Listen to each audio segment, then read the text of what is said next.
Alright, I'm recording black. Okay, alright, I'm gonna start.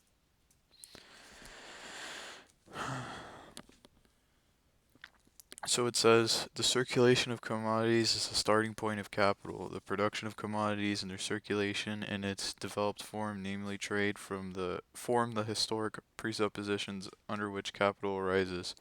World trade and the world market date from the 16th century, and from then on, modern history of capital starts to unfold. So basically, you have trade and you have the circulation of commodities. It's not capitalism, but it's the start of capital as a concept. And then it says world trade and the world market date. Oh wait, I just read that. Uh, if we disregard the material content of the circulation of commodities, that is, the exchange of the various use values, and consider only the economic forms brought into being by this process, we find that its ultimate product is money. This ultimate product of commodity circulation is the first form of the appearance of capital. So money is uh, basically made in order to make trading commodities under capitalism more efficient. And he talks about the volume of money, which is like how much money is in circulation, and the velocity of money, which is how fast money is being traded. And then it says down at the bottom, it says the direct form of the circulation of commodities is CMC, the transformation of commodities into money and the reconversion of money into commodities, selling in order to buy. So basically, CMC just represents let's say you go out and you produce shoes, and then you sell the shoes for money, and then you use the shoes to buy, let's say, like an apple.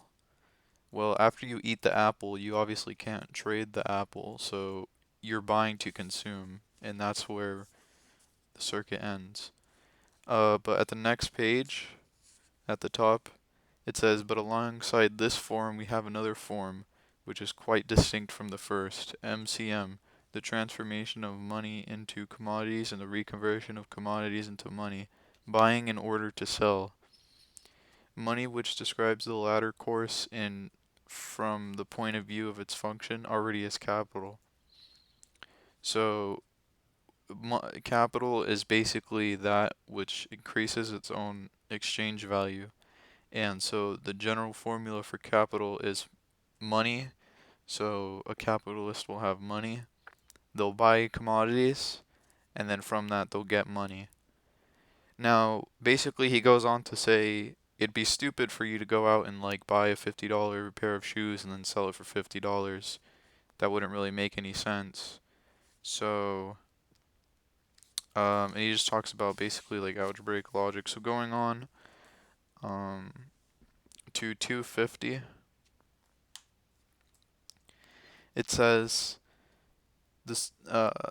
It says the path CMC proceeds from the extreme constituted by one commodity and ends with the extreme constituted by another, which falls out of circulation and into consumption.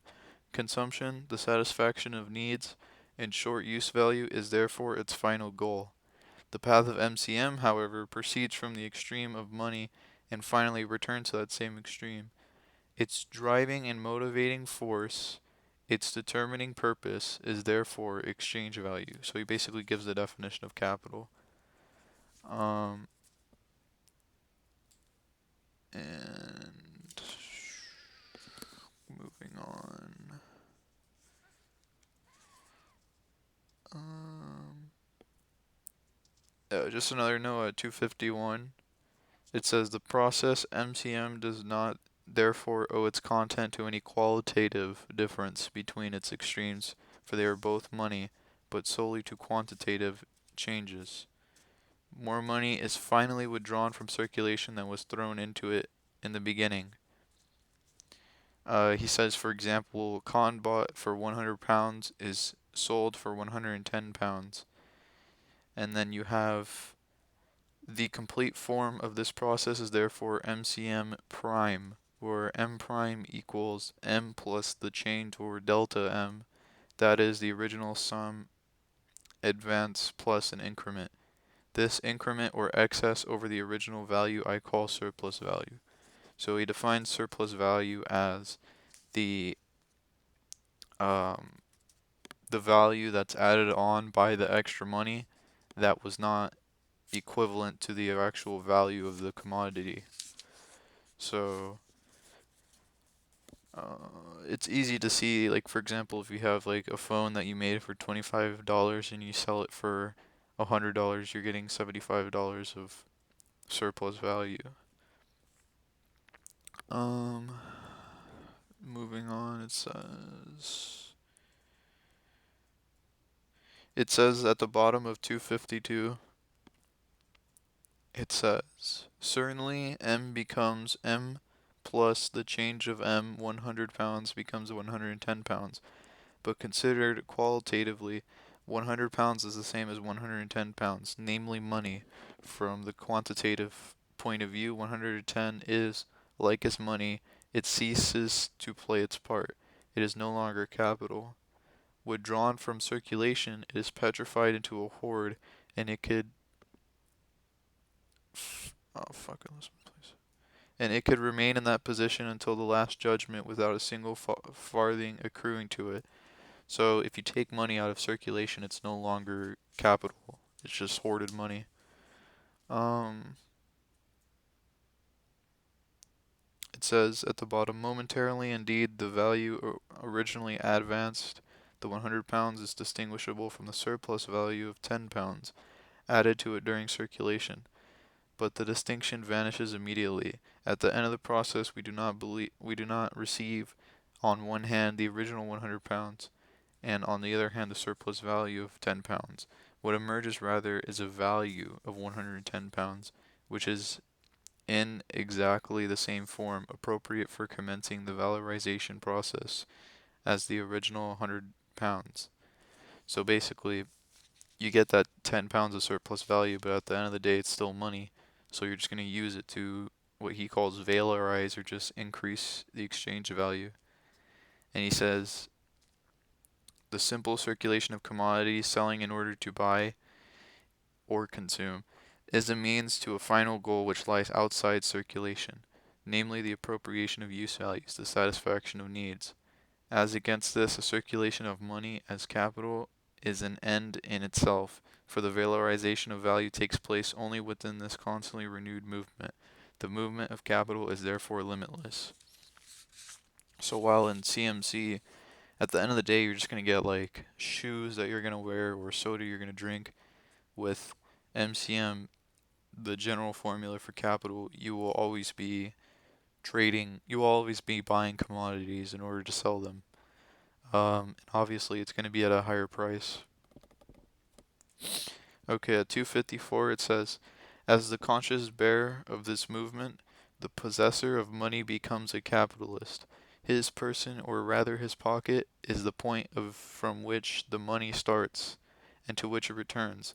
The objective content of the circulation we have been discussing, the valorization of value, is his subjective purpose, and it is only insofar as the appropriation of ever more wealth in the abstract is uh, in the abstract in the sole driving force behind his operations that he functions as a capitalist. That is a capitalist.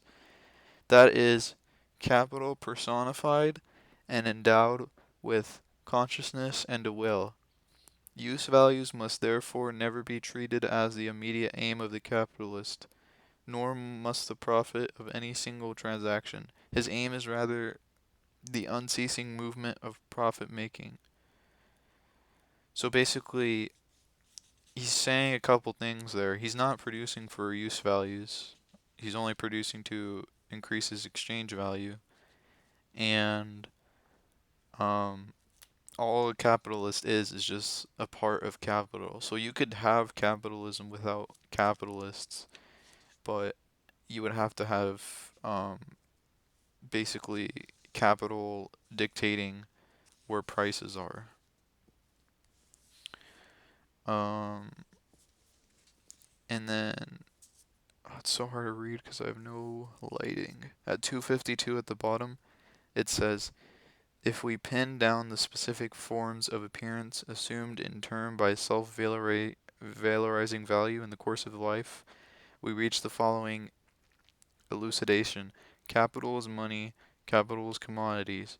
In truth, however, value here is a subject of a process in which, while constantly assuming the form in terms of money and commodities, it changes its own magnitude, throws off surplus value from itself considered as original value, and thus valorizes itself independently. For the movement in the course of which it adds surplus value is its own movement. Its valorization is therefore self-valorization. By virtue of being value, it has acquired the occult ability to add value to itself. It brings forth living offspring, or at least lays golden eggs. So here he's basically hinting at the fact of constant capital, which we covered like last time, I think. And what he's basically saying is that value can transform into other um, commodities during the labor process, and the value from labor power can create value, and that's why labor power is a unique commodity. Um, and then here, let me see. Okay. At the bottom of 256, at the bottom of 256, it says, "Value therefore now becomes value in process, money in process, and as such capital. It comes out of circulation, enters into it again, preserves and multiplies itself within circulation, emerges from it with an increased size, and starts the same cycle again and again. M to N, money which begets money, such is the description of capital given by its interpreters, the mercantilists. Buying in order to sell, or more accurately, buying in order to sell dearer, MCM, seems admittedly to be a form peculiar to one kind of capital alone, merchant's capital. But industrial capital, too, is money which has been exchanged into commodities and reconverted into more money by the sale of these commodities. Events which take place outside the sphere of circulation and the interval between buying and selling do not affect the form of this movement. Lastly, in the case of interest-bearing capital, the circulation MCM presents itself in a bridge form, in its final result and without any intermediate stage, in a concise style, so to speak, M to M prime. That is money which is worth more money, value which is greater than itself. MCM prime is in fact therefore the general formula of capital." So there's a lot there. I'll go backwards. The last part is about um, interest in like usurers and usurer capital. Basically, stuff like rent, there is no capital involved. Uh, you simply have money which you invest, and because of interest, you just take more money, and there's no commodity involved. So that's one thing. And then another thing is he says industry as well as merchant capital purchase commodities to get a higher exchange value, and that commodity is it's machinery and labor power, the means of production and labor power. All right, and then we go to chapter 5. The beginning of chapter 5 is just like tons of abstract algebraic theory. So let's skip all that because nobody cares. If the case for market commodities, I actually didn't take many notes for capital for volume for chapter 5. Let's move forward.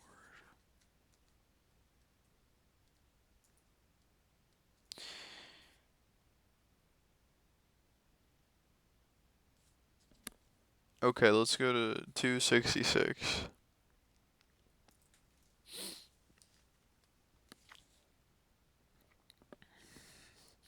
Alright, the third paragraph at 266, it says, "The form MCM prime, buying in order to sell dear, is at its purest and genuine merchant's capital. But the whole of this movement takes place within the sphere of circulation. Since, however, it is impossible by circulation alone to explain the transformation of money into capital and the formation of surplus value, merchant's capital appears to be an impossibility as long as equivalents are exchanged. It appears, therefore, that it can only be derived from the twofold advantage gained over the selling and the buying of producers by the merchant who parasitically inserts himself between them. It is in this sense that Franklin says war is robbery, commerce is cheating. If the valorization of merchants' capital is not to be explained merely by frauds practiced on the producers of commodities, a long series of intermediate steps would be necessary, which are as yet entirely absent, since here are our only assumptions is the circulation of commodities as its simple elements. So he's saying that basically outside of circulation there would have to be some kind of um, or the view is that there would have to be some kind of like robbery, like you just sell above value, um, which is like swindling someone. Um, and it says at the bottom, in merchants' capital, the two extremes, the money which is thrown upon the market and the augmented money which is withdrawn from the market, are at least mediated through a purchase and a sale through the movement of circulation. And usurer's capital, the form MCM prime, is reduced to the unmediated extremes M to M prime, money which is exchanged for more money. So he's talking about usurers who basically gave out extremely high interest loans to peasants, which basically enslaved them. And what he's saying there is that they gave out money and they got more money. So M to M prime. Um, let's see. Alright, yeah, it's really annoying. So what he did in this chapter is he basically like foreshadowed the next chapter, which is chapter 6. He's basically saying that you can't just have MCM um because you like let's say you had like $20, right?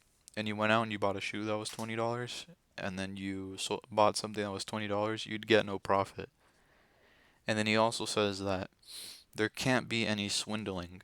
Like you can't buy a shoe for $20 and then sell it for $25 because there will always be someone who will undercut you.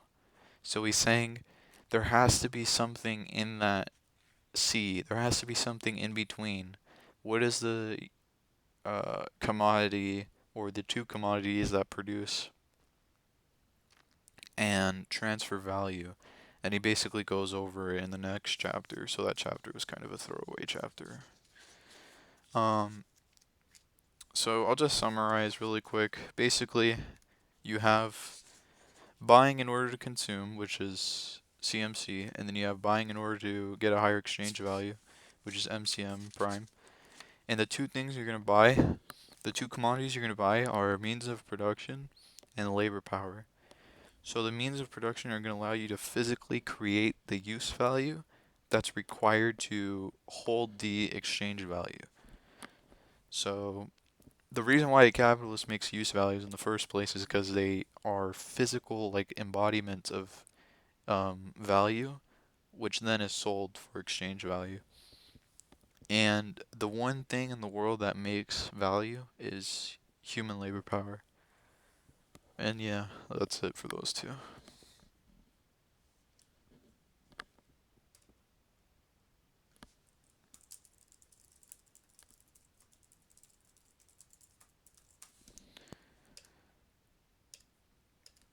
Yeah. Alright. Alright. Alright, see y'all later. See you, bro. You too.